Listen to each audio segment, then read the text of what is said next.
Assalamu alaikum and welcome to Perspective. We'll be talking about the Prime Minister's visit to Saudi Arabia, of course, for Umrah also, and the kind of meetings that are likely to take place with a view to, of course, the economic situation in Pakistan also. We'll be talking a little bit about the economy, what we expect from the economy in the next couple of months with regard to stability now, and the indicators that are looking quite hopeful for the government at this time. Of course, the new budget also that's going to be coming in the next month or so. And of course, is right on the agenda. What kind of a makeup can we expect? A little bit all of that today on Perspective. I have with me Usman Chohan, who's a senior economist. Thank you so much for being with us today. We also have with us Sarwar Naqvi, who is a former ambassador. Thank you for joining us. And we'll be joined by other guests during the course of the program. Before I go to Usman Saab here in the studio, I'm going to go to Ali Naqvi Saab. Ji, Naqvi Saab, can you hear me? Yes, I can. Naqvi Saab, this visit of the Prime Minister, of course, and the delegation that is accompanying him is also for Umrah, and other than that there is also as far as economy is concerned, economic with a view to boosting the economy, certain meetings with regard to that are also on the agenda. Overall, how do you look at this visit and how do you look at it? Of course, we have a long-standing relationship with Saudi Arabia. They have from time to time been a source of huge help to Pakistan also. How do you look at it? Well, in the first place, the visit is for Umrah. It is for a religious purpose. And therefore, it should not be seen as a proper bilateral official visit. However, given our very good relations with Saudi Arabia, the Prime Minister will avail of the opportunity of discussing economic problems and economic cooperation. Now, this is, of course, his first foreign visit to KSA, the Kingdom of Saudi Arabia, and it is of great importance because he goes there at a time when we are trying to get rid of our economic problems, which entail a lot of external and internal debt, and also a low economic growth rate and lack of investment, especially foreign direct investment in Pakistan. Pakistan is, of course, doing a lot to remedy the situation, but in this, external assistance, and particularly from that of Saudi Arabia, would be of great help. Because Saudi Arabia has always stood by Pakistan. Now, there are a few particular projects that come to my mind. The Saudi Arabia has promised a refinery in Gwadar, which would entail an investment of $10 billion. And Saudi Arabia has been involved in many of our other energy projects. So I think Saudi consultation with Saudi Arabia at this juncture would be of value to this entire effort of trying to get the economy back on the rails. Right, fair enough. Let me include Usman Saab in this discussion. Usman is also, what Sarwar Naqvi Saab is saying. Of course, it's important and religious. Of course, we know that Umrah in the month of Ramzan with the last Ashra, of course, that is a part and a huge part of the visit. But in terms of, like Naqvi Saab is also saying, there is a long-standing relationship. There is also, brotherly relations with Saudi Arabia.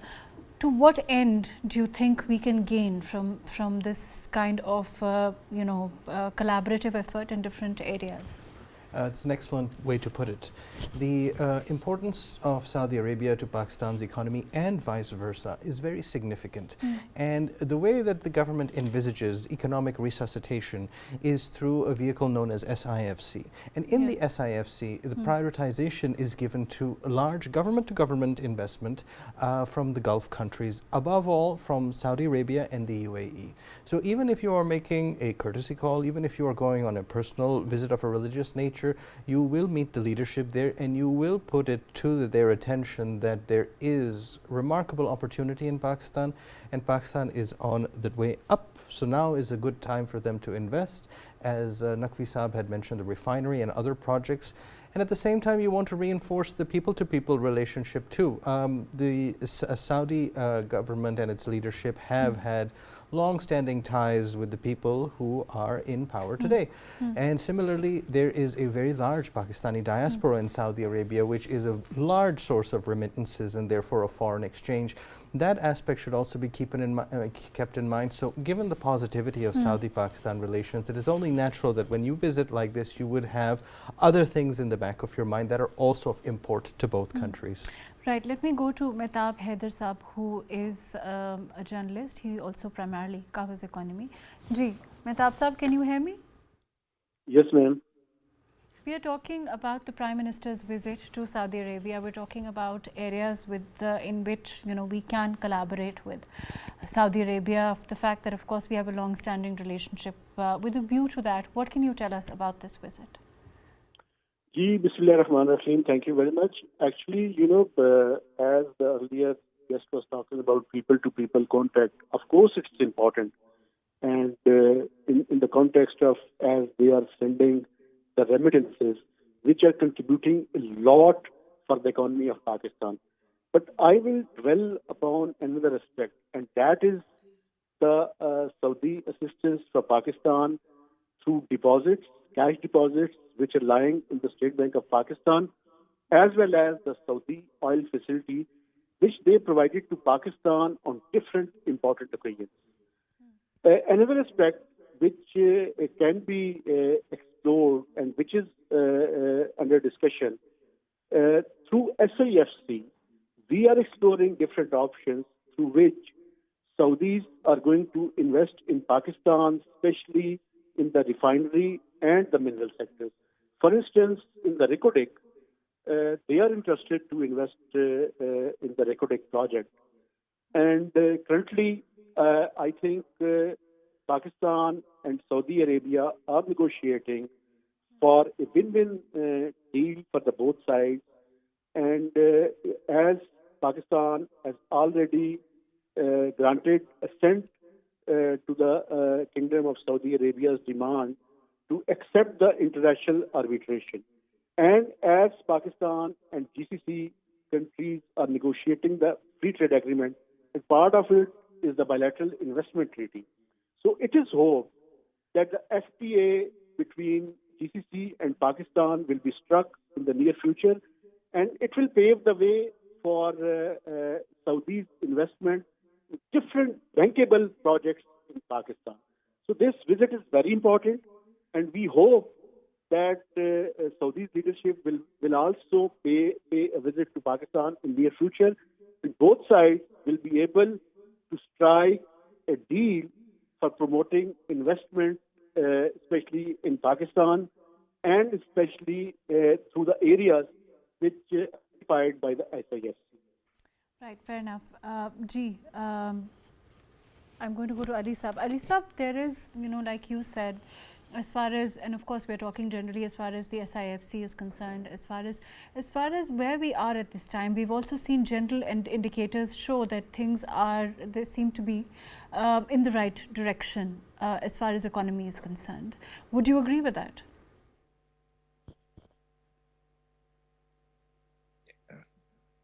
Are you asking me?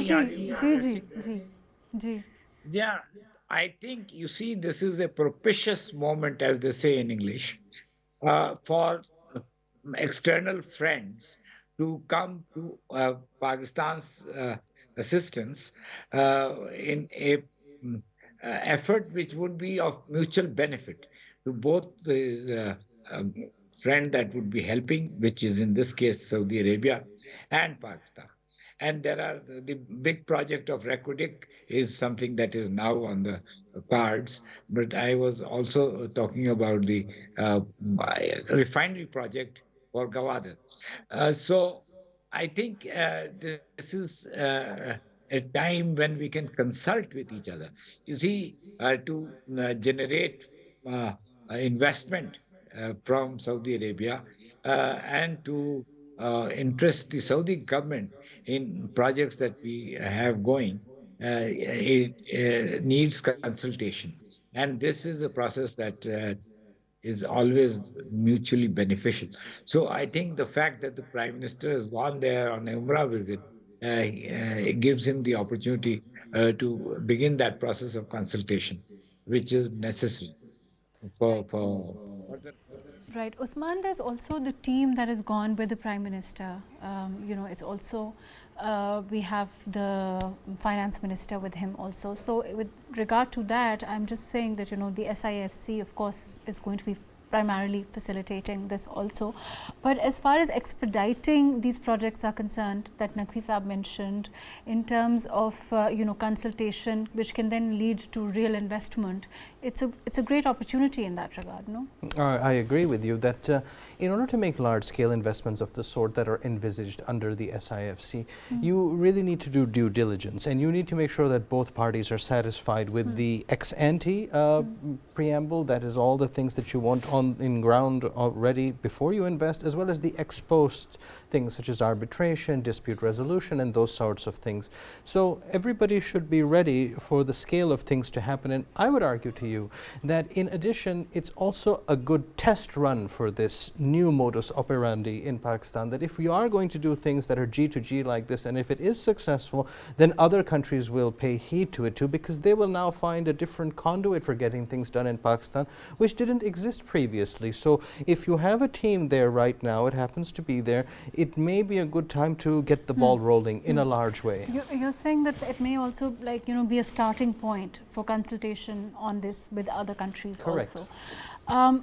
In terms of where we are as far as economy is concerned, I'm going to ask you the same question as far as indicators are, as far as stability goes. How do you see the situation? I think that things are veering towards the better. And the reason they're veering towards the better is in fact because of the international situation easing up.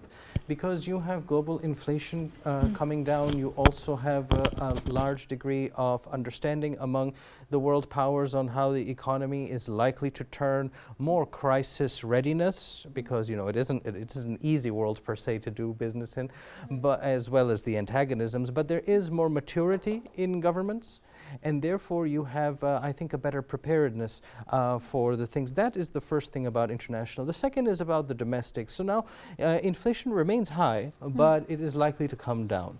And the same is true for other major indicators. I think that because it's always a year-to-year or quarter-to-quarter analysis, because we have borne so much brunt in the last 2 years, you're likely to see the figures by nature improve, and then also by hard work improve. Right, fair enough. Let me go to Mehtab Sahab on this. Mehtab Sahab, if you followed what Usman is saying, he's saying that of course, this is perhaps when we focus on a track, perhaps it's the right track, but it's going to be, we're going to need a lot of reinforcements on the way to make the right decisions so that we get the ball rolling. As far as those decisions are concerned, we have the SIFC, which you also mentioned. We have, a collaborative effort by everyone right now, as far as the government is concerned, to ensure that we do follow through on this as far as economy is concerned. In your opinion, with a budget so close, what kind of a scenario are we looking at? In terms of course, increases also have been talked about, which, of course, the government maintains are indeed needed to be able to move forward. I think, first of all, Pakistan will have to go for another IMF program. It's around the corner. As you know, Pakistan's finance minister is going to lead the delegation, which is supposed to attend the upcoming spring meeting scheduled to be held in Washington from after Eid, from April 15 to 20. In the upcoming visit, it it is expected that Pakistan will make a formal request with the IMF for another program. The existing program is going to be completed within this month, and Pakistan has already indicated its intentions that we will go for another IMF program. As far as the macroeconomic IMF program, perhaps of a larger duration, is the government going to be aiming for an extended IMF program, because that is also being talked about? Yes, of course, there are two possibilities. First of all, as finance ministers have already indicated that the Pakistan is going to seek a larger and the longer duration program from the IMF. So it is yet to see whether we are going to strike a deal with the IMF for 3-year program or for 4-year program, and how we are going to augment it through the climate finance, or we are going to make a request for increasing the quota. It is yet to see. But as far as the macroeconomic indicators are concerned, last year there was a negative growth. Now this year, all multilaterals are projecting the growth rate of 1.8% to 2%, against the Pakistan's official projections of 3.5%. So there will be a positive growth, although there would be a recovery, but it wouldn't be not sufficient to meet the requirement of creating qualitative jobs and reducing the poverty. So as far as the inflation is concerned, it is expected that it will be reduced in next financial year, mainly because of the higher base, and there is expectations that the global inflation will also come down. So it is hoped that Pakistan and IMF will strike another IMF program, and the growth momentum will pick up and inflation will come down, so that there will be ease in the lives of common people of Pakistan. So these are the hopes, but we will have to strike IMF deal as far as and stabilize the economy, and when the economy will be stabilized, then we can move towards the high growth trajectory in coming years. Right, fair enough. Usman, do you see this as far as the global trend is concerned? What is the global trend? Can we, look at it? Perhaps is it going to be a source of relief for us here also? Will it have that effect or no? Absolutely, and thank you for asking that, because I need to emphasize this point to your audience, that the global trend is going to be one where it's cooling down. That's a general trend towards recession. When the economy is very hot globally, that means that capital is moving in a very mobile direction. Now with the cooling down, you will see a lot of the competition for things that matter to us coming down. For example, energy prices coming down. That's a huge one that feeds into our imports, about 30% of our imports. So energy cooling down is a big one for us, as well as the ability for people to invest. Their options become limited as it's cooling down, so Pakistan appears more attractive in that context. So if the global economy were overheating, it would be a difficult situation for any emerging market. But now that it is cooling down, I think it's very favorable for us and a good time for us to be ready to restart, really. Okay. And do you think that we are ready to restart, as you say? It's a tough question. Because this requires not just the government to be ready, but it also requires the private sector to be ready. It also requires the overseas Pakistanis to be ready, as well as the domestic population to be ready. This is a question that has to be posed to 250 million people at the minimum. But I believe that yes, overall the tea leaves, as we say, are indicating a favorable outcome, which is to say that the capital is there, the opportunities are being set, and now it's a question of mood and temperament. And for that, I think that the overseas Pakistanis in particular, along with investors like those from Saudi Arabia and the Gulf, have to consider where the opportunities lie. This is a difficult question because everybody is looking to maximize their returns. So that's how markets work, lots of mixed signals. But I think that overall, if you ask me overall, I think that it is a good sign.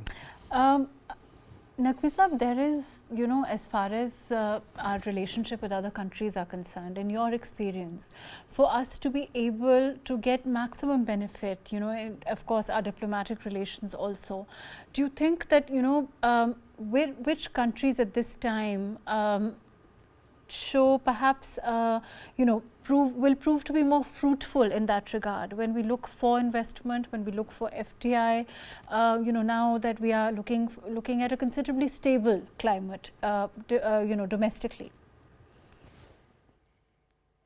Yeah. You see, there are two parts to it.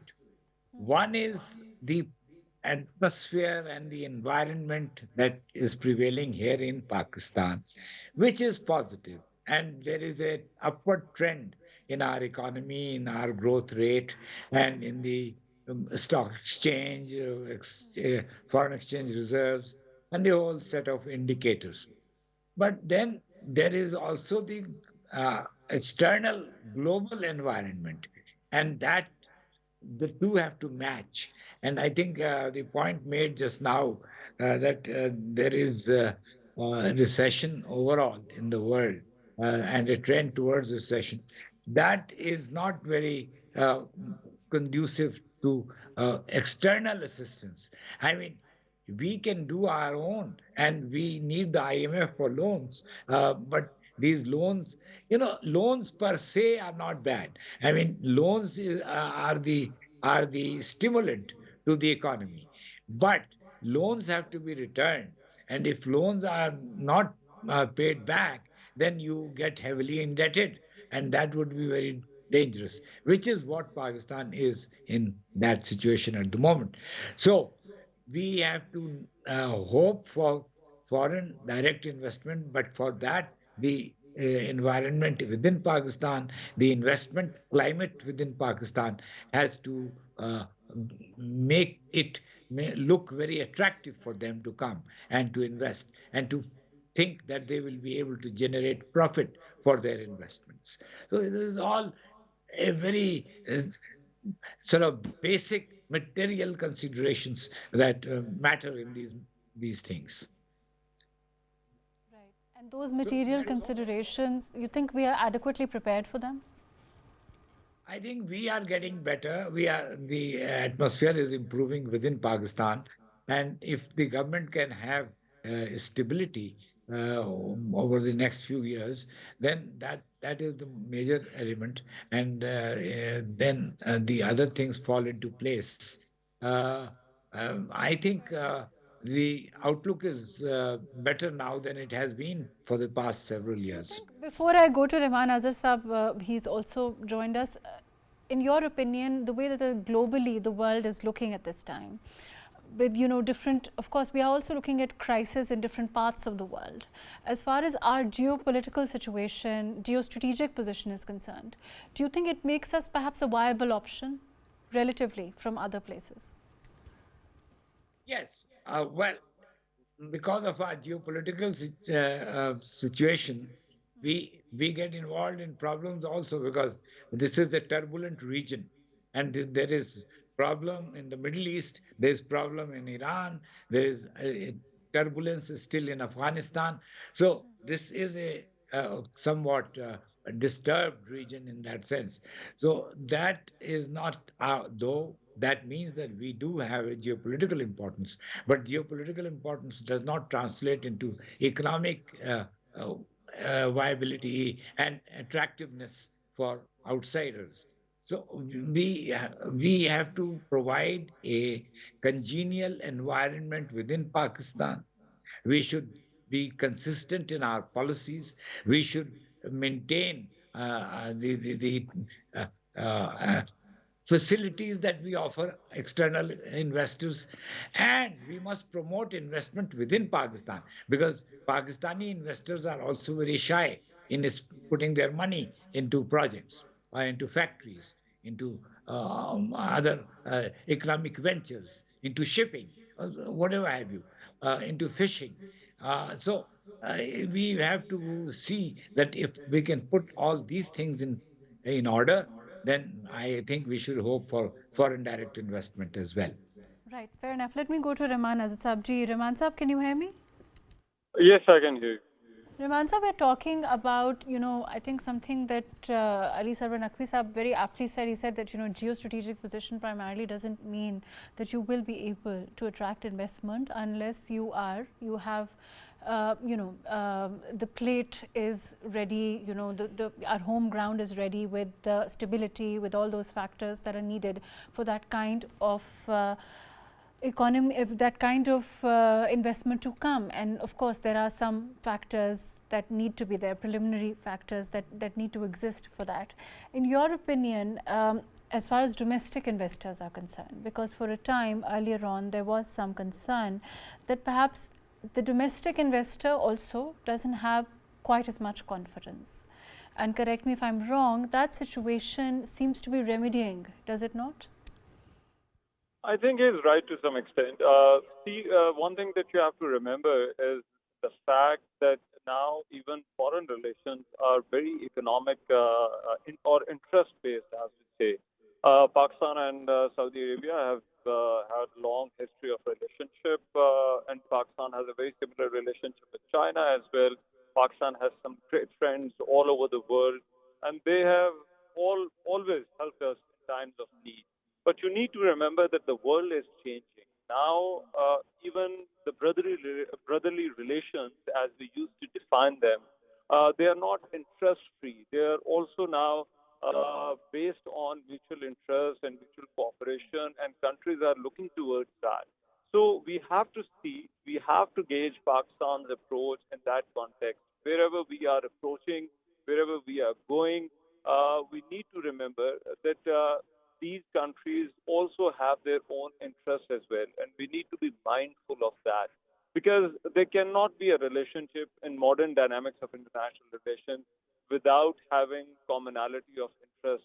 So I think Pakistan's relationship with all these countries, it has an excellent history. Pakistan has had great relationships, but now we must remember that these countries are also looking for their interests. And same is the case with all these countries who used to come out and help Pakistan in times of need.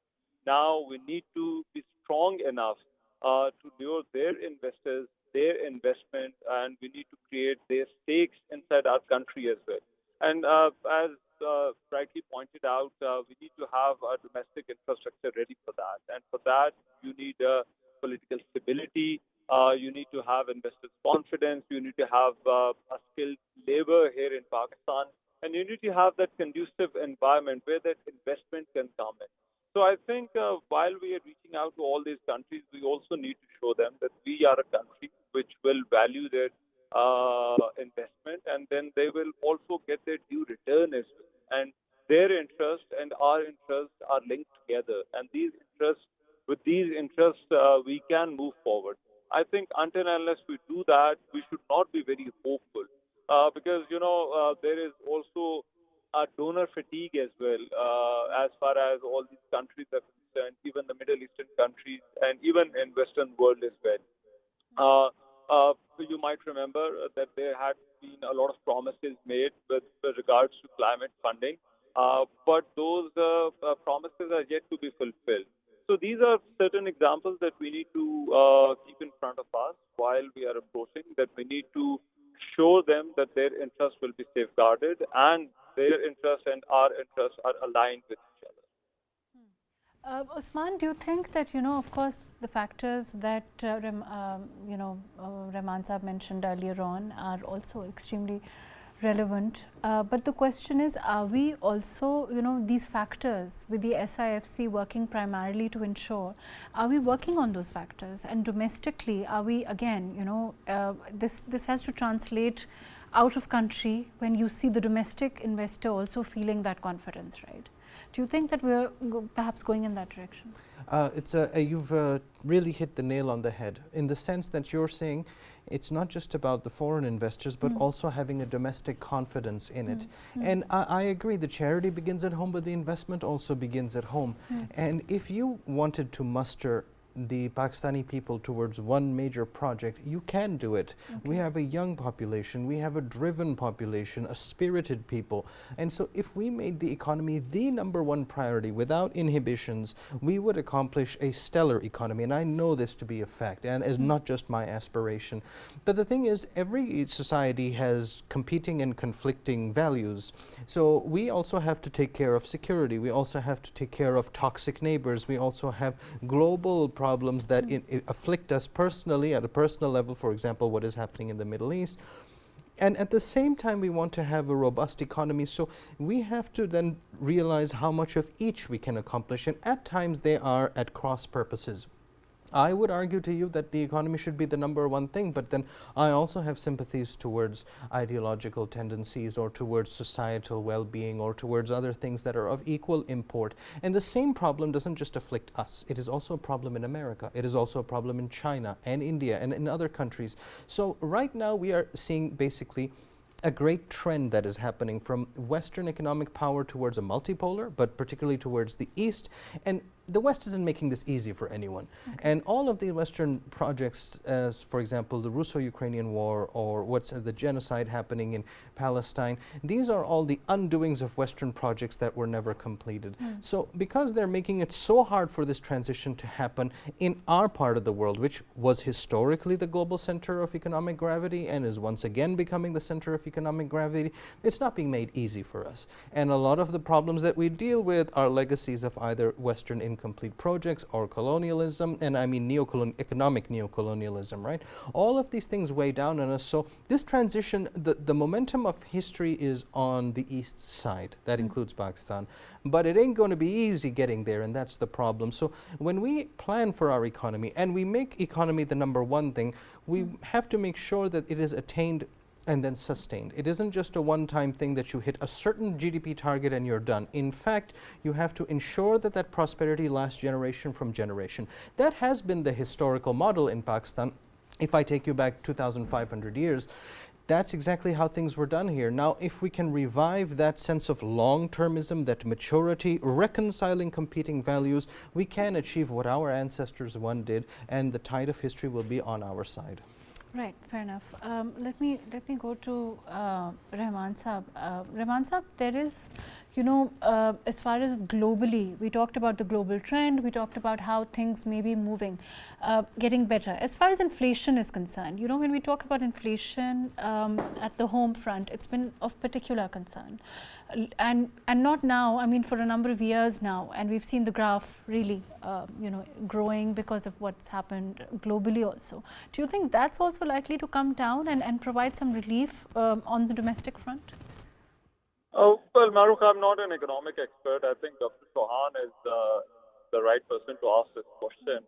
We also learn from him from his wisdom as well. But I think as a student of economics and a student of international relations, I think some of the reports are very encouraging vis-a-vis Pakistan because, the recent UN Economic Survey, it outlines the future of Pakistan's economy, the future course of Pakistan's economy. It is projecting that the inflation will come down and we will see some betterment as far as these indicators are concerned. But the fact remains that we need to be steady on our track. We cannot go into a phase where we will again face political instability. There will be difficulties. There will be lack of consensus with regards to the way forward. So we need to have a very clear approach, and that will come from home. You need to set your house in order. Until and unless you do that, you cannot determine a direction for yourself. Okay, let's move. I'm going to ask you a political question and then leave the economy to Usman Saab here. But do you think we are, on our way? We have to a large extent gotten our house in order. External factors, of course, we bear in mind those are there, but overall, as far as Pakistan is concerned, with a stable government in place, with an agenda to promote economy at all costs, things seem to be, there in one shape or form, no? To some extent, yes. Things seem to be taking the right course, but still there is a long way to go. We have recently had elections, but there are a lot of questions about elections as well.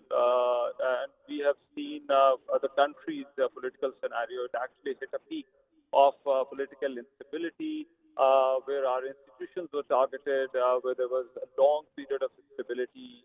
Government was doing firefighting as well on economic front, on political front, on foreign relations front as well. So, all these factors combined, it will take some time for things to calm down. It'll take some time for the dust to settle down.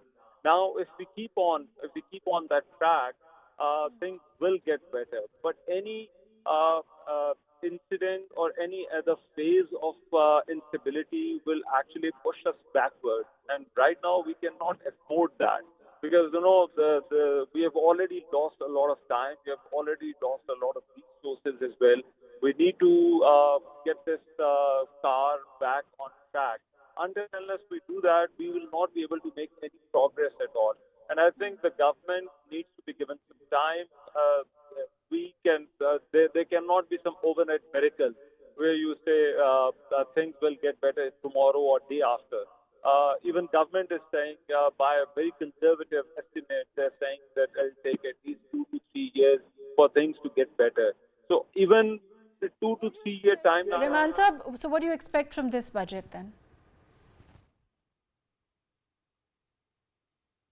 Can you hear me? Rahman Sahab? Can you hear me? There seems to be a problem with the audio. Usman Sahab, let me, the question on what the situation is as far as domestically on inflation. For a time, the dollar was of particular concern, the way that it was, not settling, so to speak. And then we saw it stabilizing. And then, overall, as far as inflation is concerned, do you think that also perhaps will settle because the trends globally are that way? Absolutely. And inflation should be the priority for any government right now, because it's funny that we are talking about Saudi Arabia and inflation, because a big part of global inflation is the energy prices. And the biggest beneficiary of this are the oil producing countries. A lot has gone into the coffers of oil producing countries, not just Saudi Arabia, of course, but it's about 100 billion that has gone to them because of the increase in energy prices. And Saudi Arabia's leadership has huge vision. A huge vision for their country, which involves building new cities in the desert, to making their infrastructure better. Those things are going to be paid for with this surplus. At the same time, then oil producing countries have a responsibility that other countries don't fall apart, energy deficient countries in the other emerging markets. Now that is the imbalance that has been created. Inflation in any emerging market tends to be higher than a developed market for two reasons. One, your population is growing, so the demand continues to grow. As people come of age, they spend more and they need things. And the second is that most emerging markets do not have enough energy to pay for it, so they import it. So these two factors would mean that any emerging market would have 5 to 10% inflation anyways, in the best conditions.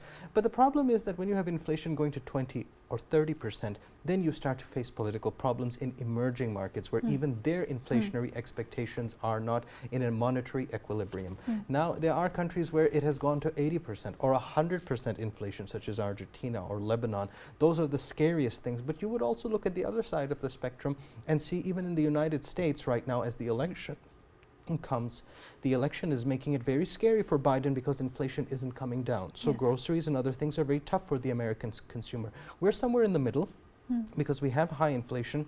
But it's particularly tough on us because we are underdeveloped and we have other problems like, overpopulation, of course, climate damage. There's a host of other problems That for is us correct. that makes us particularly vulnerable. That is, and so our vulnerabilities are high, and you and I both sympathize with the plight of the common man, and so we would like inflation to come down, but only a part of that is our responsibility. And on that side we can work. For example, the state bank is considering and should seriously consider lowering the interest rate now. Now is the opportune time for that. At the same time, we have to look at the supply side nature of inflation, that it's not because we suddenly became rich that we don't know where to spend it. In fact, we don't have enough things that we have, so we're competing for it, the price is going up. So supply side considerations require much longer term planning, including energy sufficiency, including infrastructure and transport, as well as some equilibrium in our demographic growth. All of those things cannot be done overnight. So inflation will be persistent for us even in the best of times.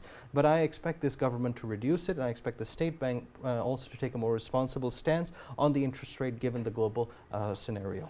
Right, fair enough. Unfortunately, that's all the time that we have, but I'd like a quick comment from Mehtab Haider Saab.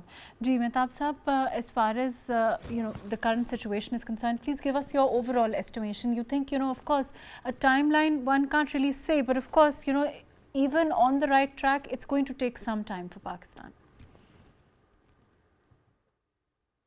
I think there's a problem with the audio. Thank you so much for being with us. Usman Chohan Saab, thank you for joining us. Mehtab Haider Saab, thank you for being with us. Ali Sarwar Naqvi, thank you for joining us today. Rahman Azhar Saab, thank you for being with us today. Overall, of course, the visit of the Pakistan delegation led by the Prime Minister Shehbaz Sharif Saab, and is going to, of course, be going for Umrah, but also, of course, our long-standing ties with Saudi Arabia with a view to economic collaboration on a variety of areas remains on the cards, has always been on the cards, and let's hope that we can build on that, that we can actually have some kind of long-term agreements that will benefit Pakistan in the long run. Thank you so much for joining us today on Perspective.